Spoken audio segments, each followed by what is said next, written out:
Mamahaw ta ninyo mga kalola. Ano? Garlic bread. Garlic bread ang tawag nila ani kay butter, cheese, and may ka ng anong kuan sa English eh? Bakdonis? Ano sa English? Bakdon.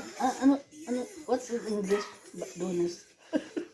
Basta bakdonis. As, parsley, di ay parsley. Butter, parsley, and parmesan cheese. Of course, with garlic. Nga, ilagay sa, ibutang na ko sa oven. Of course, with coffee. Parsley, hindi ay, I'm not. Yeah, you always eat this for breakfast. Lami. Abi na kong celery itong bakdonis. Lain na itong celery. Ano ito? Ano ito sa Arabic ng celery?